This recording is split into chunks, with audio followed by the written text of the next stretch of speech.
Hello to all dear students. So in this video we'll be discussing about insulin and oral anti-diabetic drugs. First of all, we should know about what is meant by diabetes mellitus.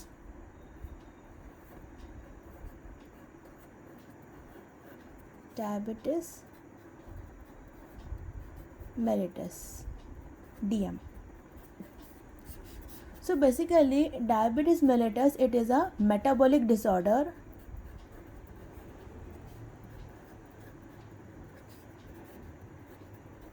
Okay, it is a metabolic disorder and it is mainly characterized by hyperglycemia.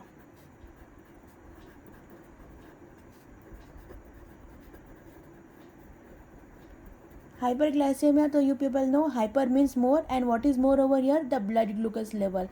Means any person who is suffering from diabetes mellitus, and to that person if we check the fasting blood glucose level, so that fasting blood glucose level is almost equals to, or it is more than 126 mg per deciliter. Okay, this is the fasting blood glucose level.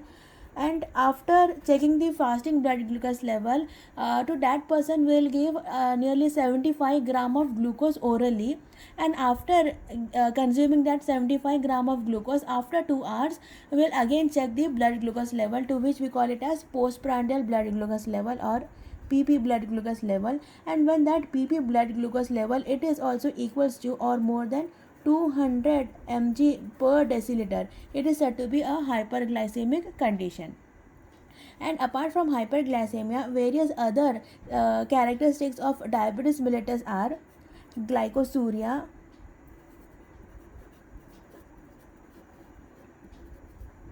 hyperlipidemia,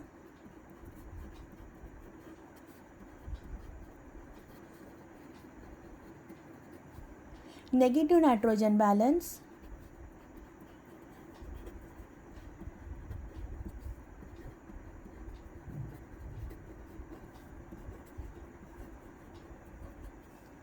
and sometimes there will be ketonemia also.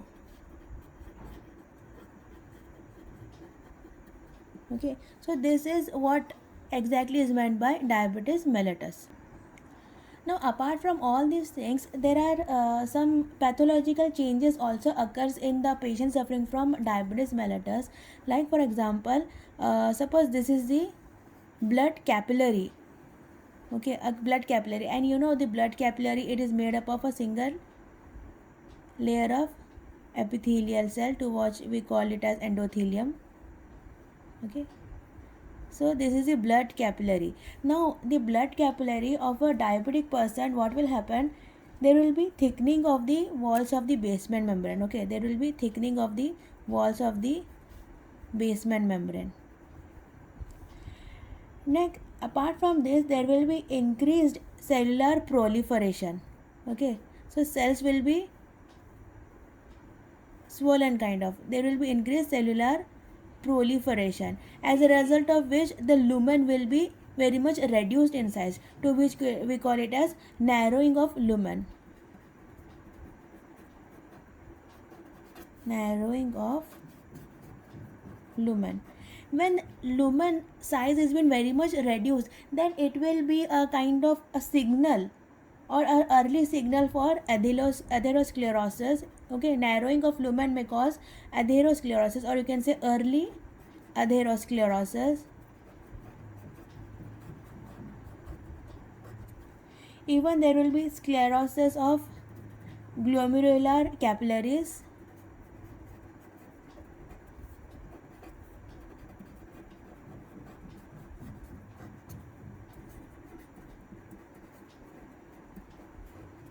Even there will be retinopathy, neuropathy,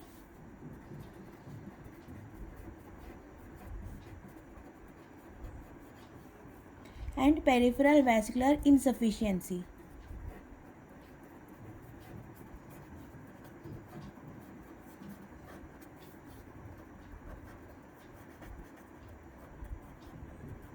So you can say only if a person is suffering from diabetes mellitus, all these things may occur, because of which various other problems may also take place, like retinopathy will be there, neuropathy. When there is peripheral vascular insufficiency, so it may lead to hypertension also, early atherosclerosis, angina problem may also occur. Okay, so this is all about the diabetes mellitus.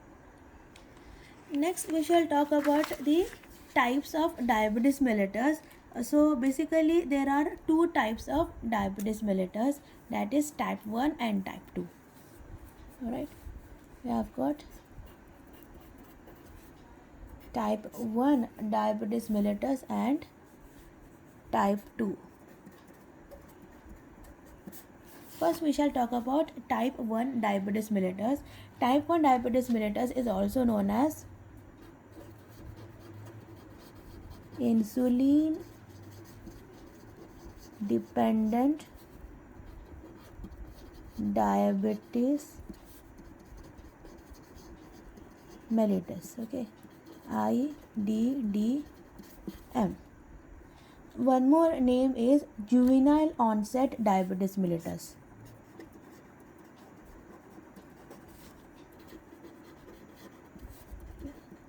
Diabetes mellitus. So basically what happens over here is the beta cells of the pancreatic islets are being damaged. So suppose this is your pancreas, and suppose these are the beta cells.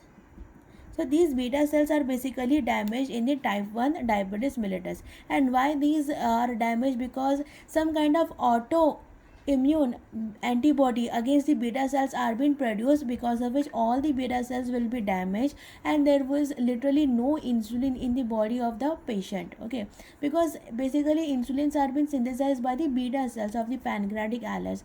When beta cells are damaged, then who will synthesize the beta cells? So this is the problem over here. So literally the person does not have any quantity of insulin inside his body.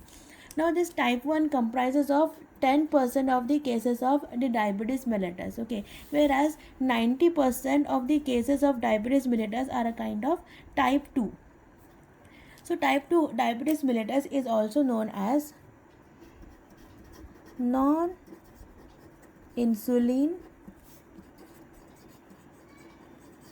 dependent diabetes mellitus, abbreviated as NIDDM. Okay, it is also known as, we have one more name, that is maturity onset diabetes mellitus. Maturity onset diabetes mellitus. Okay, type 1 was juvenile onset. Juvenile means small kid, that is juvenile onset diabetes mellitus. Whereas type 2 is also known as maturity onset diabetes mellitus. Means if any kid is suffering from diabetes mellitus, so it is probably type 1, because that small kid has been born inherently with the defective beta cells which are not producing any insulin, or the small kid maybe took birth with literally no beta cells. So that is juvenile onset diabetes mellitus. Whereas the adult whoever are getting the problem of diabetes mellitus, that is basically type 2 diabetes mellitus, also known as maturity onset diabetes mellitus. So over here the beta cells are perfectly all right. Okay, or there may be few loss of beta cells, but insulin is there inside the person's body. Okay, insulin is there, but here in case of type 1 there is no insulin. Okay, so the main problem that occurs in type 2 diabetes mellitus is, maybe there are few beta cells damaged, so that less amount of insulin is being secreted, or else another problem may be, there may be abnormality in the glucoreceptor of the beta cells. Okay, so beta cells as such, what happens, as soon as we consume any food, so glucose, amino acid, proteins and all these nutrients will be flowing inside our blood, and in response to that the beta cell will be releasing insulin. Okay, so you just say for example glucose, when the level of glucose in our blood is more, in response to this the beta cell will get activated and it will start releasing insulin. But what happens in the type 2 diabetes mellitus is, for activation of beta cell we require a large amount of glucose. Okay, now suppose in a normal person, even you say 10 gram of glucose, just for example, the 10 gram of glucose was sufficient to activate beta cell to release insulin. But in a person who is suffering from diabetes mellitus, he may require nearly 60 to 70 gram of glucose to cause activation of beta cells so that insulin is being released. So such is the problem. The glucoreceptor of the beta cells, they may respond at a higher concentration of the glucose. So this might be a problem. This is one of the problem that may occur in type 2 diabetes mellitus. Next, the another possibility can be there might be a reduced insulin sensitivity. Reduced insulin sensitivity. So what does it means is, suppose this is your skeletal muscle and this is your adipose tissue, just for example. So here there will be insulin receptors, many insulin receptor will be there. So what will happen, insulin, it will convert glucose into glycogen and then it will be moved inside these skeletal muscle, or else by lipogenesis it will be moved inside the adipose tissue as such. But sometimes what happens, there will be reduced number of the insulin receptor over here, like GLUT4. So there will be reduced insulin receptors available on these skeletal muscle or adipose tissue or liver, anywhere.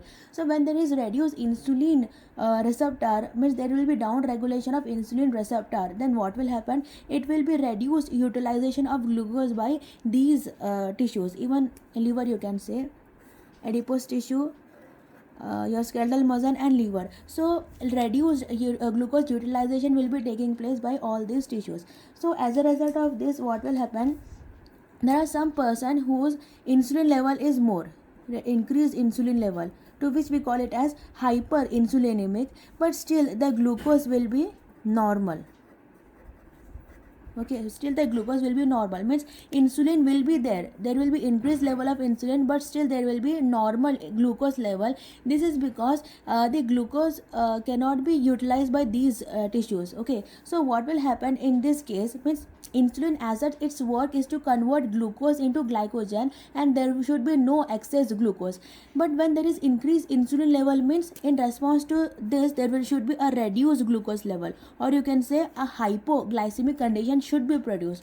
But there are certain patients, such as the person who are suffering from hypertension. So basically hypertensive patients, what will be their situation is, there will be increased insulin level, but there will be down regulation of the insulin receptor, because of which the hypoglycemic condition is not produced, the glucose level will be normal. So what will be the response of this, means this is basically associated with dyslipidemia, means instead of glucose entering into into adipose tissue, lipogenesis is taking place. Instead of that, dyslipidemia may be taking place, as a result of which hyperuricemia taking place, abdominal obesity, and all these problems will be taking place. Okay, so why all these things happens, because we have got sufficient amount of insulin, but this insulin is unable to perform its work. Why? Because there is reduced insulin receptor available.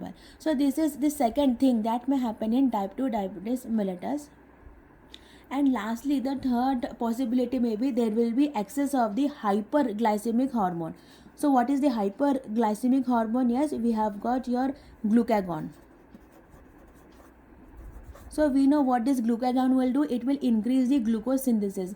How? Means it will causes increase in the glycogenolysis. Glycogenolysis means here glycogen will be broken down to produce lots amount of glucose, plus it will also increase the gluconeogenesis.